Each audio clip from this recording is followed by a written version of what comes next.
शील गुण निधान सम्मानीय संत श्री गुरुक्षेम साहिब जी, विवेक सद्गुण संपन्न सम्मानीय संत श्री विजेंद्र साहिब जी,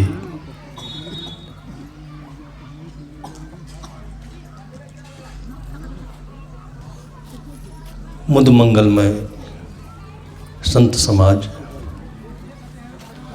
श्रद्धा मूर्ति देवियों एवं धर्म प्रेमी बंधुओं,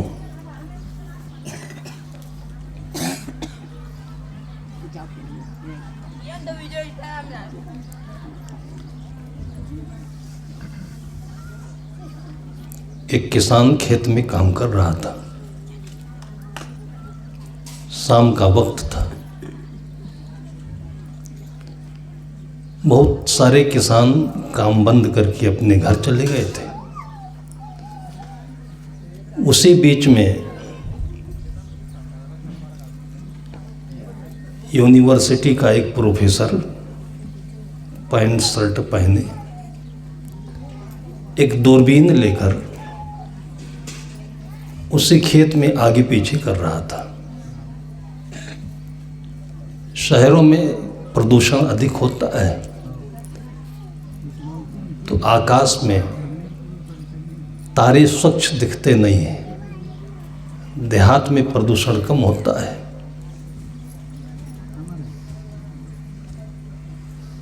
वो आकाश में तारों का अध्ययन करने के लिए अपनी दूरबीन लेकर वो देहात में आया था।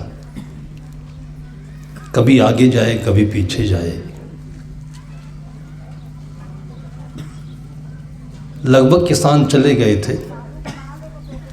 अचानक उस बुढ़े को जोर से एक आवाज सुनाई पड़ी। वो चौंका, खड़े होकर आसपास देखने लगा। कुछ समझ नहीं पा रहा था आवाज कहाँ से आई।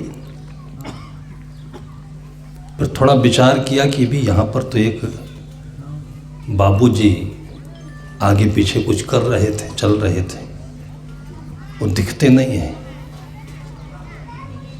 फिर उसको याद आया कि यहीं पर एक कुआं है, कहीं ऐसा तो नहीं कि कुएं में गिर गई हो। उठकर कुएं के पास गया, देखा तो बाबूजी कुएं में नीचे ऊपर हो रहे थे। उस किसान ने, उम्र तो 60-65 की थी, लेकिन काम करने वाला स्वावलंबी व्यक्ति अनुभवी भी होता है। काम करते करते अनुभव परिपक्व होता है और उसी को जीवन का ज्ञान कहते हैं।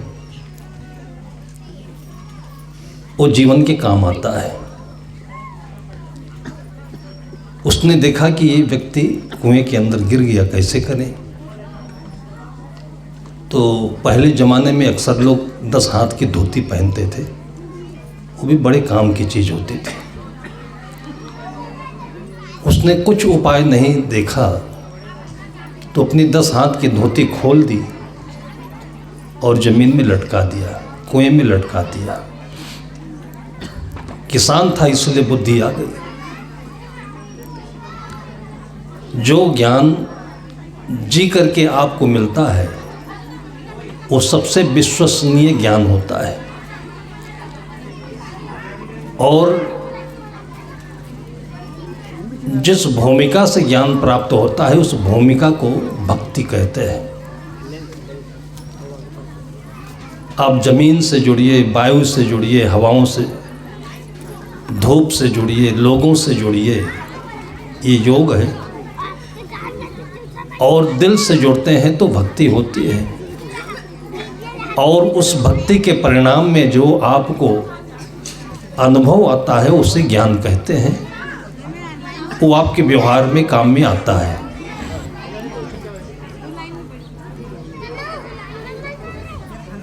दो 4 साल पहले दिल्ली में भी ऐसी घटना घटी थी।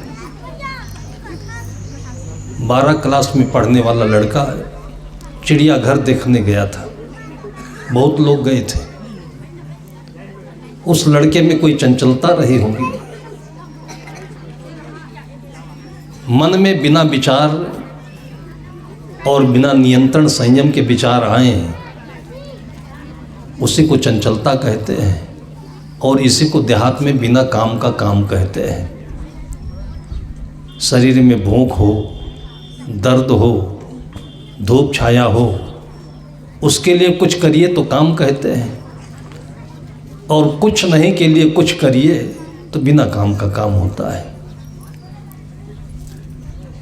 और स्कूल में बहुत कुछ ऐसे ही होता है।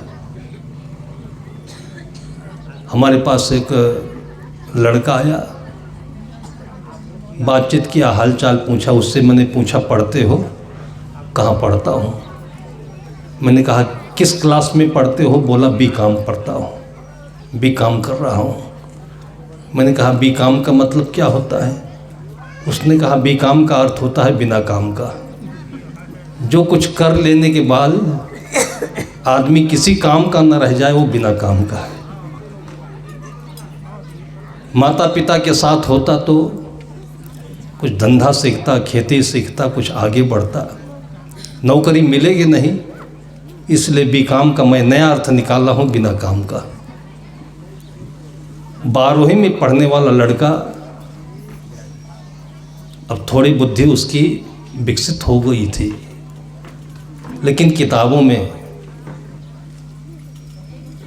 चिड़ियाघर में गया हुआ था, दूर से सब चीज़ें दिखाई पड़ती हैं। उसी में वो एक बाघ देखने चला गया। बाघ भी बड़ा जानवर होता है, दूर से दिखाई देता है। उतने में उसको संतुष्टि नहीं हुई तो जो जंगला रेलिंग लगी होती है उसको फांद के उस पर चढ़कर वो बाघ देख रहा था, और देखते देखते उसी में गिर गया नीचे। वो लगभग 15 फीट की ऊंची दीवार थी, उसके नीचे चला गया। बाघ दूर था, उसने देखा तो लगभग 10 फीट नज़दीक आकर के बाघ एक बार बैठ गया। वो लड़का गिर गया। देखने वाले उस चिड़ियाघर में बहुत सारे थे, सबके हाथ में मोबाइल था। उसमें महिलाएं भी थी, पुरुष लोग भी थे,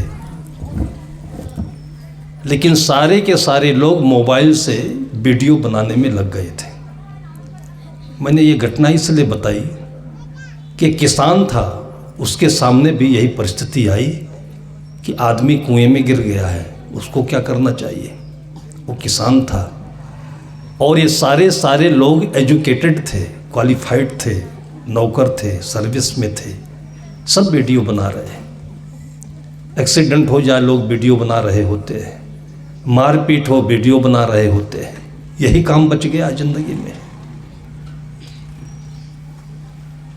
पूरी रात भर, शाम को ये समाचार मैंने देखा, पूरी रात भर नींद नहीं आई कि कोई ऐसा व्यक्ति रहम वाला, दिल वाला, कोई माँ बहन अपनी साड़ी निकाल देती, 10 हाथ की साड़ी होती है, 2 साड़ियाँ जोड़ दी जाती, लटका देते उसमें, तो पकड़ के उसको ऊपर खींच सकते थे। ये बुद्धि किसी में नहीं आई। और 2 मिनट तक बाघ ने इंतज़ार किया, फिर उसके पास गया और गर्दना पकड़ करके फिर अंदर ले गया उसको। किसान ने क्या किया? किसान ने धोती खोल दी अपनी और उसे कुएं में लटका दिया। उससे कहा कि मैं कमज़ोर हूँ लेकिन आप मजबूत हो, मैं लटकाया हूँ, आप धीरे धीरे इसी धोती के सहारे से ऊपर आइए, थोड़ा मैं मदद करता हूँ और थोड़ी हिम्मत आप बनाइए। हिम्मत में बल बढ़ जाता है। और तिनका का सहारा भी बहुत बड़ा काम करता है।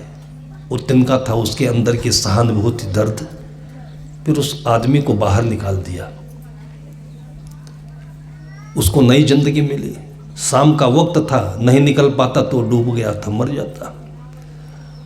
इतना आह्लादित हुआ और बहुत खुश हुआ कि नई जिंदगी मिली है। फिर मन में कृतज्ञता का भाव आया कि क्या दे दूं इसे। पैसा भी नहीं था कुछ। ऐसे मौक़ों पर कुछ देने का कोई मतलब नहीं है, बस यह है कि ये सीख लें कि आइंदा से किसी की ज़रूरत पड़े तो यही कर दें हम। उसने कृतज्ञता जाहिर करने के लिए बहुत कुछ कहा। उसने कहा ठीक है, आपकी ज़िंदगी बच गई, आपकी प्रारब्ध ने बचाया। उसने कहा मैं कुछ देना चाहता हूँ और इस समय मेरे पास देने के लिए कुछ नहीं है, लेकिन मैं यूनिवर्सिटी में प्रोफेसर हूँ और एक सब्जेक्ट पढ़ाता हूँ जिसमें ग्रह नक्षत्रों का अध्ययन किया जाता है, ज्योतिष शास्त्र कहते हैं। आपके बच्चों को मैं फ्री में पढ़ा दूंगा। वैसे उसके एडमिशन में बहुत पैसा लगता है, लेकिन आपके बच्चे पढ़ते होंगे तो उनको मैं फ्री में पढ़ा दूंगा। उसके सामने हाथ जोड़ लिया कि मुझे नहीं चाहिए ये, आप बच गए, बस यही ज्ञान मेरे लिए सार्थक है। वो बहुत जरूरी किया कि नहीं, आप अपने बच्चों को पढ़ाना। उसने कहा पढ़ाऊंगा भी, तो ये विषय नहीं पढ़ाऊंगा मैं। कहा क्यों? कहा जिस आदमी को चलते चलते ज़मीन का कुआं नहीं दिखाई पड़ता है, उसको इतनी दूर का तारा भी दिखाई पड़ेगा, ये ज्ञान मुझे नहीं चाहिए। वो हाथ जोड़ लिया, समझ में बात आ गई। जो काम, जो ज्ञान, जो चीज़ आपको ज़िंदगी में काम आए, उसी को भक्ति कहते हैं, उसी को ज्ञान कहते हैं और उसी को कर्म या सेवा कहते हैं। संत लोग जो कुछ कहते हैं बहुत कठिन बात नहीं है।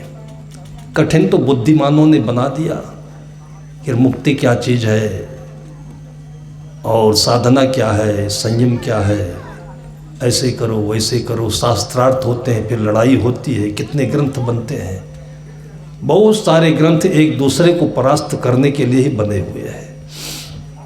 संतों ने ऐसा नहीं कहा, बुद्धिमानों ने कहा। और संत बुद्धिमान नहीं होता है, संतों तो भगवान होता है, भावना का आगर, भावना का सागर। ऐसे भाव के आगर सागर सदगुरु कबीर साहब ने कहा कि जो तू आया जगत में, जो तू आया जगत में तो ऐसा कर ले, कर साहब की बंदगी भूखे को कछु दे। जो सामने आता है वो आपका साहब है, वो भगवान है। उसकी वंदना कर लो, नमन हो जाओ, और इतना होने से ये समझ में आ जाएगा कि इसके साथ हमें क्या करना चाहिए। आज 40-40 हज़ार रुपए का, 1.5 लाख रुपए का लोग मोबाइल रखे हुए हैं।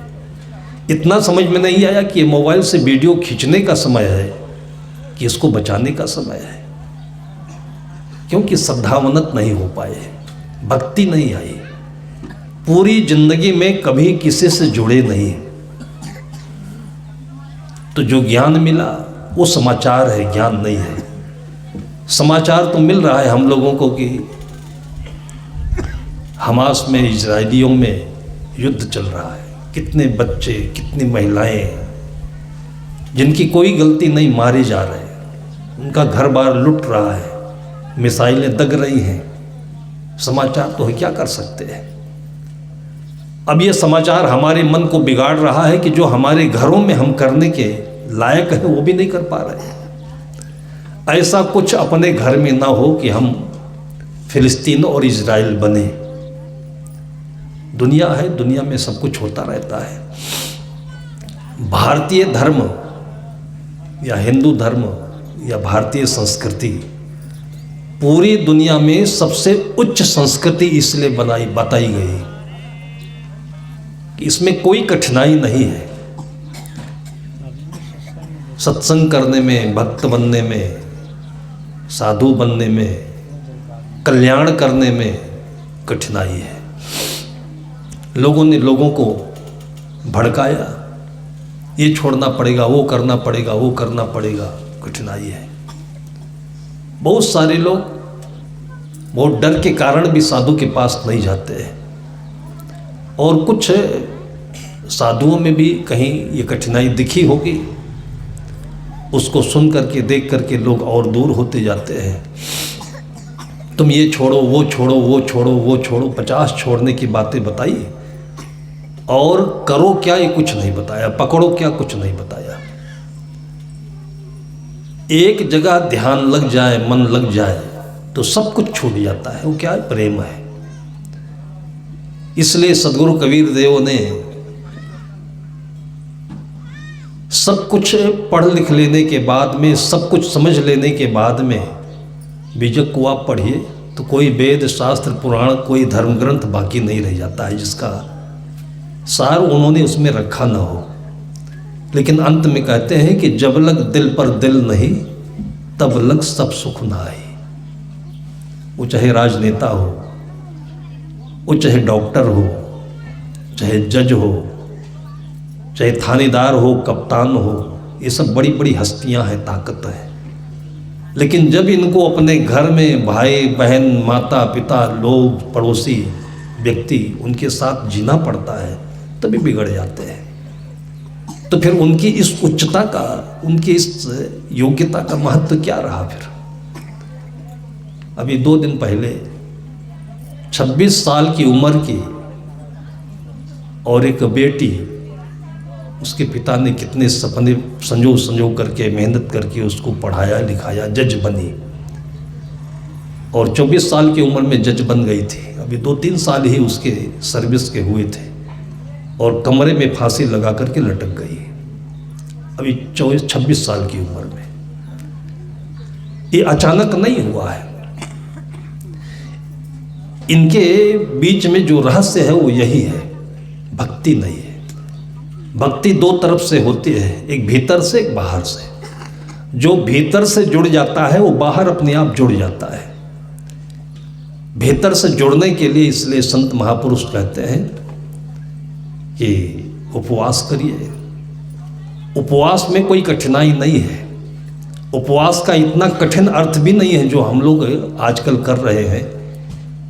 उपवास का अर्थ ये होता है कि थोड़ी देर आराम से बैठिए, वायु में बैठिए, धूप में बैठिए, पानी के साथ बैठिए।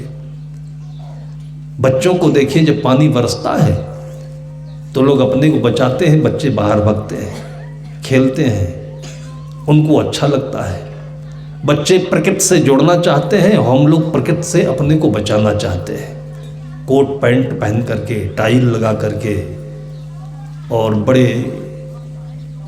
बड़े उपायों से अपने को हम प्रकृति से दूर कर रहे हैं। जिससे हमारे जीवन का निर्माण हुआ है उससे हम दूर।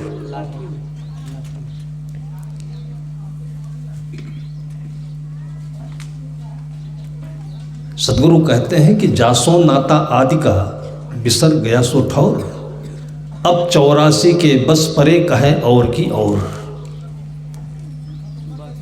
बुद्धि लगा करके लोगों ने लेबोरेटरी में बहुत अनुसंधान करके कोको कोला बनाया।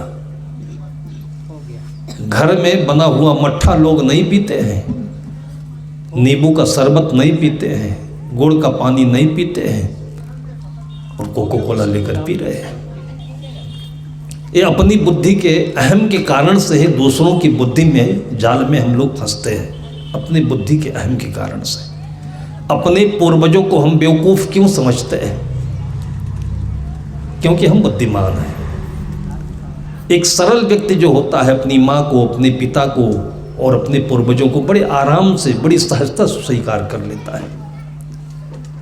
अभी 3 या 4 दिन पहले अमेरिका की सीनेट में, मतलब संसद में, एक बहुत बड़ा व्यक्ति, बहुत बड़ा मतलब पैसे से बड़ा, बुद्धि से बड़ा, जिसको जुकरबर्ग कहते हैं, जिसने मोबाइल का निर्माण किया, और उसने सीनेट में खड़े होकर के सबसे हाथ जोड़कर माफ़ी मांगी है। हमें लगता है कि विज्ञान जगत में सबसे पहले सद्बुद्धि आई है लोगों को। क्या माफ़ी मांगी? कि मैं अपने मोबाइल में ऐसे घातक, उसको क्या कहते हैं, जो सॉफ्टवेयर डाला जाता है, ऐसे घातक उसमें मैंने सॉफ्टवेयर डाले गेम के रूप में और किस रूप में, जिससे कितनों के बच्चे इसी में डूब करके मर गए, आत्महत्या कर दिए। इससे कितने के घरों में जो शोक आया, उदासी आई, उस चीज का अनुभव आज हम कर रहे हैं और सार्वजनिक रूप से सबसे माफी मांगते हैं। ये हमें नहीं करना चाहिए था। वो वैज्ञानिक जिंदा होते जिन्होंने डायनामाइट बनाया, जिन्होंने विस्फोट बनाया, परमाणु परीक्षण किया, ये सबके विनाश के लिए उन्होंने जो किया, उस समय होश में नहीं थे। पहले झगड़ा लड़ाई होती थी तो लोग डंडे से मारपीट कर लेते थे, खून नहीं बहता था।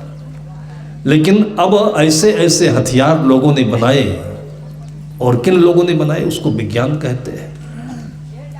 अगर वो जीवित होते और अपने हथियार का उपयोग देख रहे होते किस रूप में हो रहा है, कितने दुखी होते वो। पहली बार मैंने देखा है कि पूरे विज्ञान जगत में एक वैज्ञानिक या एक फैक्ट्री का मालिक जो गलत काम किया है वो एहसास किया और सबसे माफ़ी मांगी हो। हम लोग इसको बहुत ऊंचा काम कहते हैं और हम लोग इसमें खुश भी हैं। किसी के घर में एक छोटी सी मोटरसाइकिल आती है, देखिए उसकी पूजा कर लेते हैं, इतने खुश हैं उसमें। आपके घर में गाय है, वो दूध देती है, उसकी पूजा नहीं कर सकते। मोटरसाइकिल है, धुआं देती है, उसको धोते भी हैं, पूजा भी करते हैं। ये हमारी बुद्धि कहाँ जा रही है? हमारे घर के आसपास बेल का पेड़ होना चाहिए, आम का होना चाहिए, जामुन का होना चाहिए, आंवले का होना चाहिए, तो बच्चे बचपन से उसी में खेलते कूदते। बच्चों को खिलाने के लिए तितलियां भी आती हैं, बहुत प्रजाति के पक्षी भी आते, उनका बच्चों से प्रेम होता, दोस्ती होती, तो ये बच्चे मोबाइल में डूब करके मरते नहीं।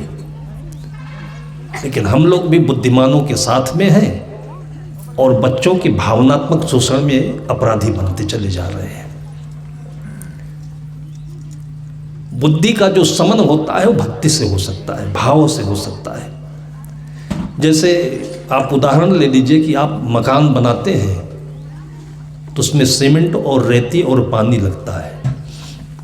मकान को मजबूत करने के लिए ये तीन चीज़ें लगती हैं। सबसे महंगी चीज़ सीमेंट है, उसके बाद महंगी रेती है, उसके बाद पानी सस्ता है। अगर आपके पास में घमंड है पैसे का तो केवल और केवल सीमेंट लगा करके आप घर जोड़ दीजिए, जोड़ तो जाएगा। प्लास्टर कर दीजिए सीमेंट से, चिकना हो जाएगा, लेकिन 10 दिन के बाद फटने लगेगा, टूटने लगेगा अपने आप। उस सीमेंट की महंगाई को कम करने के लिए उसमें रेती मिलाते हैं, उसकी गर्मी को कम करता है, पैसे की गर्मी को भी कम करता है। उसकी गर्मी को और कम करने के लिए पानी मिलाया जाता है। सबसे महत्वपूर्ण भूमिका तो पानी का है, लेकिन पानी को हम महत्व नहीं देते हैं, इसलिए पानी इतना फेंक रहे हैं। इसी प्रकार से ज्ञान है, भक्ति है और कर्म है, ये 3 योग गीता के माने गए हैं। 3 योग इसलिए माने गए हैं कि ये तीनों मिल करके, जैसे 3 भुजाएं मिल करके त्रिभुज बनता है, वैसे ये 3 तत्व मिल करके हमारी जिंदगी का निर्माण हुआ है। अब ज्ञान ही की तरफ बढ़ते चले जा रहे हैं। ज्ञान कहाँ से होता है? मस्तिष्क से होता है। मस्तिष्क का आकार कितना बड़ा है, एक छोटे गेंद जैसा है, फुटबॉल जैसा है। इसके साथ में फिर पूरा शरीर कितना बड़ा है, इस शरीर का महत्व नहीं है, केवल दिमाग के पीछे पीछे लोग तो चले जा रहे हैं। उस जमाने में भी सदगुरु ने देखा होगा जबकि लोग बहुत सारे अनपढ़ होते थे, कैसी गत संसार की जो गाडर की ठाठ, एक पड़ा जो गाड़ में सभी गाड़ में जात। उन्होंने देखा भेड़िया दसान है संसार। तो लोग कहते तब पढ़े लिखे नहीं थे, इसलिए कबीर साहब ने कह दिया। आज तो पढ़े लिखे हैं। आज जब पढ़े लिखे हैं तब शराब की बिक्री कम हो गई क्या? सिगरेट की बिक्री कम हो गई और बढ़ते चले जा रहा है। ऐसा ऐसा लोग बोलते हैं कि जो गरीब आदमी है वो 100 रुपये वाला बोतल पीता है, और जो बुद्धिमान है, पढ़ा लिखा है, बहुत ऊंचा हो गया है पैसे में, वो 5 लाख रुपए का बोतल पीता है। ये उन्नति है आज बुद्धि की। बड़ा भया तो क्या भया, जैसे पेड़ खजूर, पंथी को छाया नहीं, फल लागे अति दूर। तो समाज में बहुत सामान्य जीवन जीने वाले में जो सुख देखा जाता है वो सुख अतुलनीय है। खेतों में रहने का, बगीचों में रहने का, हवाओं में चलने का, पैदल चलने का अतुलनीय है। लेकिन ये अपनी समझ, अपना बोध ना होने के कारण से कोई स्पीओ से जाओ, फार्चूनर बैठ जा रहा हो तो छाती फटने लगती है हमारी। क्या गजब का दिन हमारा कि हमें नहीं स्कॉर्पियो तो ही आ जाती। 50 अल्टो है तो फार्चूनर है, फार्चून शब्द बनता, फार्चूनर भाग्य। कंपनी वाले ने क्या लोगों के दिमाग का जादू बनाया हुआ है, फार्चूनर शब्द रखा है कि आसानी से आपका बदल जा। करोड़ की गाड़ी चला था, जो टाटा का मैनेजर था, करोड़ गाड़ी थी मर्सिडीज, और चलती ना तो 1 सेकंड में टकराया और मरा। फार्चूनर आपको नहीं चला, आपको आपके भीतर का भाव जाएगा। आपको अपने जीवन के लिए भाव नहीं है, भाव है तो जल्दी करें। किसी गाड़ी के पीछे एक स्लोगन लिखा होता है, कोटेशन लिखा रहता है, जल्दी मत करिए। समझ घाट में भी बड़ी लंबी लगी है, छोटा कोटेशन लिखा होता है, उचित दूरी बनाए रखें, आराम से चल। जल्दी करके कहाँ पहुँचना चाहते हैं, मेरी जल्दी ट्रेन में गए, वहाँ जल्दी। सबसे जीवन का महत्वपूर्ण कार्य इसमें चलिए तो बताइए ठीक है। आप पहुँचना चाहते हैं स्टेशन निसार का स्नान घाट है, वहाँ जल्दी पहुँचना चाहते हैं। ये चीज को भूल गए और कितनी सरलता से इस भूल का निदान साहब आते हैं। और कोई बड़ा काम है नहीं संसार में। आप जाओ उठी कहे, आप राजा हो उठ है, आप कुछ भी बन जाओ उठ है, लेकिन कर साहिब की जिंदगी भूमि को कुछ दे। ये दो चीज भूलना कि आपके पास कोई कुछ आ लेकर हुआ है तभी तो आते कोई पास जाएगा कोई, तो उसको नमन करें। नमन कर सब मीठियों से झाड़ ले, देख ले उसको। मैंने देखा है इससे डॉक्टर मरीजों को केवल मीठियों से दिख रहे हैं, बच्चों को देते हैं घबराइए, कोई गंभीर बीमारी है, मैं एक दो से लिखता हूँ हो जाओ, और गंभीर से बीमारी वहीं से उतरना शुरू हो जाती है। वो भरी जाता है, लेकिन 3 दिन रहे 13 दिन रहे, आराम से जी करके और आराम से लेता है। इतना तो किया आपने। ये किस वजह से किया? कि सब कहते हैं कि साहिब की बंदगी केवल एक नहीं कहते जो हम लोग पैर पकड़ के कर लेते हैं। साहिब कहते साहिब साहिब का ही अंदेशा हो, साहिब से नहीं बैठो के ठो। जो आम हमने आए हुए हैं और मैं देखता हूँ कलर है, तहसीलदार है, दिदार है, इनके पास बहुत लोग आते हैं। जो लोग आते हैं वो मुसीबत होते हैं, मुसीबत में है। चोरी आया तो मुसीबत में है। और यहाँ जो धर्म है ये कहता है कि आप इसको मत करिए, इसको सुधारिए। दंड देने के पीछे भी जो भाव है वो सुधारता है। जितने विजले हैं और वहाँ कोई अच्छा बन जाता है तो उसको सुधार कर लिखता है, सुधार कर लिखता है। एक बार मैं भोपाल में पहुँचा कार्यक्रम, तो वहाँ सेंट्रल जेल में ले गए। जेल नाम इतना बड़ा कड़ू लगता है, ये तो उधर देखे कैसा है। पर जेल के गेट तक पहुँचते पहुँचते जो से समय आया तो लोग काले काले लाख खड़े हैं, भारी मजबूत गेट है। फिर मैं रहा था कि जेल के अंदर में जा रहा। एक व्यक्ति है जो जेल के अंदर जाता है और एक मैं हूँ के अंदर जा रहा हूँ। उसमें कुछ अंदर से प्रकार नूतन होता, लेकिन अंदर मैं बोया गया था, गया देखा जो उसके कप्तान बोले किसके बेटे थे। बड़ी मीठी बात की उन्होंने, थोड़ा सत्संग भी कार्यक्रम रखा। उन्होंने कहा कि साहिब आप सुन रखे होंगे जिन्होंने बड़ी ताड़ना होती है कैदियों की, और कैदियों का खाना खिलाया जाता है और ऐसा खाना खिलाया जाता है कि इसमें जो आटा सा जाता है जूतों समझता है। मैंने कहा सुनता हूँ, चलिए मैं देखता हूँ।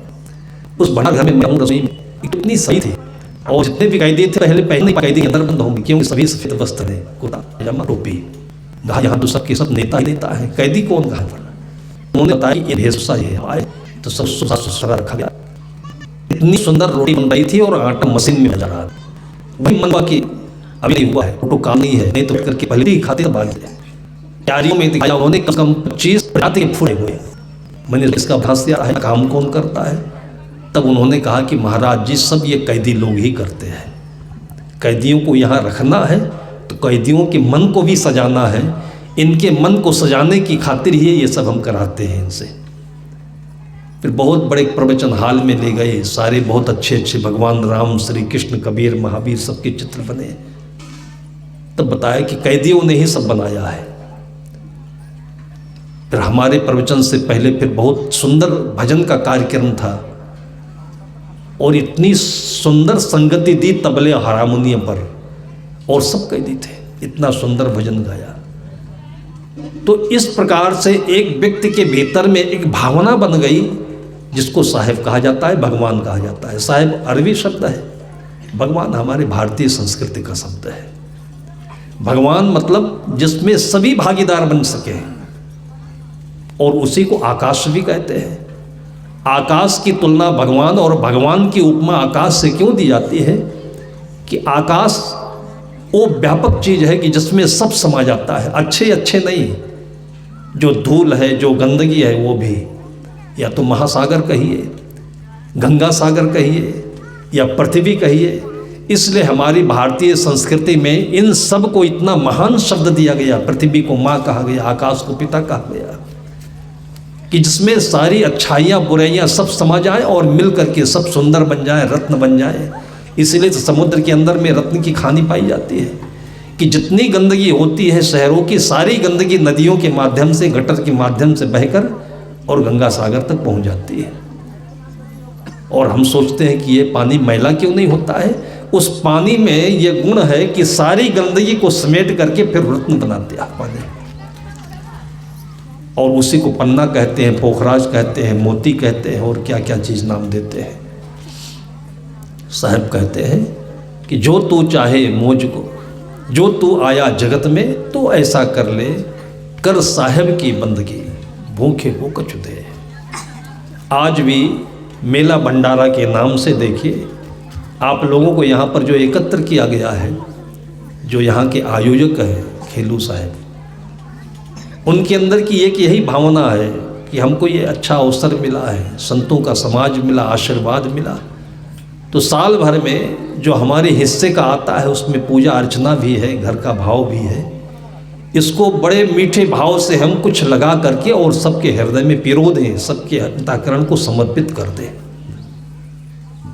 ये भावना इसी माध्यम से बच्चों के अंदर भी आएगी, इसी माध्यम से संत महापुरुषों के दर्शन भी होंगे, और खा पी करके जीवन का एक सुंदर भाव लेकर के फिर अपने जीवन में इसी का विकास करेंगे, इसी का लोगों के बीच में आवंटन करेंगे। ये भारतीय परंपरा जो चलाई गई कि पूरे भारत में जगह जगह इससे भीड़ हुआ करती है, मेला लगते रहते हैं, भंडारा होता रहता है, कहीं कुंभ नाम से, कहीं राजिम नाम से, और कहीं छोटी इकाई सत्संग के नाम से। हम लोग भाग्यशाली हैं कि अपने जीवन को प्रशोधित करने के लिए, शुद्ध बनाने के लिए, सार्थक करने के लिए ऐसे स्थलों पर भी बैठते हैं, पहुंचते हैं, और सारी बातों को समझ करके जीवन को अपने सुंदर पाते हैं। ज्ञान उसे कहते हैं जो जीवन को सुंदर बनाता है। विद्या ददाति विनयम, जो संस्कृत के श्लोकों में कहा गया है कि ज्ञान जीवन को सुंदर बनाता है, और स्कूल का ज्ञान जीवन को कुरूप कर देता है, कुरूप कर देता है। कुरूप क्यों करता है? निगेटिविटी आती है, हम इतना पढ़े कुछ काम नहीं पाए, नौकरी नहीं पाए। आज कोटा में जो मेडिकल और इंजीनियरिंग कोर के लोग जाते हैं बच्चे, इन सब में ज़्यादातर टैलेंटेड होते हैं, अच्छे मार्क्स लेकर जाते हैं। और आप समाचार में देखिए कि हर साल 20-30 लड़के आत्महत्या करके मर जाते हैं। क्या उनके पास कुछ बचा नहीं था? उनके पास कुछ था नहीं। स्कूल के वातावरण में ही इतने कठोर हो गए हृदय से वो कि भाव खत्म हो गया उनका जीवन के लिए, दूसरों के लिए। जीवन में जो कुछ नहीं कर सकता है वो बहुत कुछ कर सकता है। एक सूत्र ये भी आप याद रखिए कि जीवन में जो कुछ नहीं कर सकता है वो इतना चमत्कारिक होगा कि जीवन में सब कुछ कर सकता है। आप लोगों ने भी सुना होगा, हमने भी सुना है कि बच्चा स्कूल में ठीक से पढ़ता नहीं था, गुमसुम बैठता था, और मास्टर साहब अपने तरीके से पढ़ाते थे, बस वही रटो वही सुनाओ, वही रटो वही सुनाओ, यही स्कूल की पढ़ाई है। मास्टर साहब ने उसको सुनाने के लिए कहा तो कुछ बोल नहीं सका, उलट नहीं पाता था। फिर एक दिन ओब करके, आजिज आ करके उन्होंने 1-2 थप्पड़ मारा और कहा तुम गधे हो, अब हमारे विद्यालय में पढ़ने मत आना तुम। वो लड़का रोते हुए घर आ गया। माँ ने बेटे को रोते हुए देख करके कारण पूछा तो बच्चे ने कहा कि सर ने कहा है कि तुम गधे हो, हमारे स्कूल में पढ़ने मत आना। आज की माँ होती तो डंडा लेकर के उसको फिर और कुछ बना देती। उस अनपढ़ माँ ने कहा कि नहीं बेटे, तू गधा नहीं है, तू मेरा लाल है, और उठा के उसको अपने गले से लगाया और कहा तुमको मैं पढ़ाऊंगी। अब इसको माँ कहते हैं। खोद खाद धरती सहे, काट कूट बंदराए, कुटिल बचन साधु का है, सबसे सहा न जाए। ऐसे ऐसे गुणों को संतों ने खोजा हुआ है। ऐसे एक गुण माँ का भी है, जैसे पृथ्वी वैसे माँ। इसी में लोग टट्टी करते हैं, लेकिन इसी से गुलाब का फूल भी आता है। एक गुण का 1000 गुण मिलता है हमको, ऐसे माँ का गुण। उसने कहा बेटा तू गधा नहीं है, तू मेरा लाल है और मैं पढ़ाऊंगी। एकदम आनंदित हो गया, विभोर हो गया, और माँ के साथ हंसी खुशी से जीने लगा। और इसी का नाम भक्ति है। 2 दिलों के योग का नाम भक्ति है। जो गुर बसें बनारसी, शिष्य समुद्र तीर, बिसराए बिसरे नहीं, जो गुण होए शरीर। रोज एक सवेरे बैठकर एक सेकंड के लिए आप अपने गुरु को, संत को, किसी अच्छे को याद कर लीजिए, दिन भर सराबोर रहेंगे आप, कोई काम बिगड़ेगा नहीं आपका। लेकिन शैतान याद नहीं करने देता है। शैतान क्या है, ये घाटा, वो फायदा, वो दुकान, वो काम। सुबह उठते ही यही शैतान हमारे सिर को पकड़ लेता है। एक अच्छी बात याद करिए ना, सेटिंग अच्छी हो जाए और फिर काम करिए तो देखिए काम भी बढ़िया होता है। उस माँ ने जो सेटिंग कर दी उसके दिमाग की कि स्कूल का गधा लड़का लौट कर वापस आया था। एक दिन ऐसे ही एक अंगीठी पर पानी रख कर के केतली में, और माँ बोली कि बेटा बैठ, देख तू, मैं अभी दुकान से कुछ सामान लेकर आती हूँ। बैठ गया आराम से। जिस आराम में वो बैठा है, जीवन की उसी स्थिति को स्थित प्रज्ञ स्थिति कहते हैं, उसी को ध्यान कहते हैं, और उसी की परिपक्वता को, उसी की सफलता को समाधि कहते हैं। मन का, चित्त का शांत सरल स्वभाव हो जाना। आराम से बैठा था।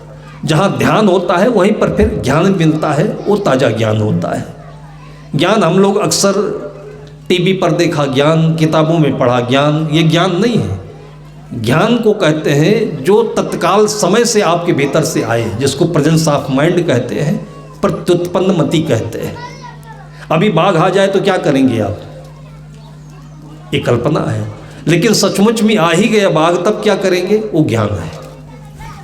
किताब में बहुत पढ़े हैं आप, किताब ने आपने बहुत पढ़ा है कि ऐसे तैरना चाहिए, हाथ ऐसे हिलाइए, पैर ऐसे पटकिए, खूब सीखा। और किसी ने ले जा कर के आपको एक तालाब में छोड़ दिया, बस डूबने लगे, क्योंकि पढ़ा किताब में आपने, और तैरना आपको तालाब में सीखना चाहिए था। तो ज्ञान तो जीवन का होता है, लेकिन हम लोगों ने सारा उतार दिया किताबों में।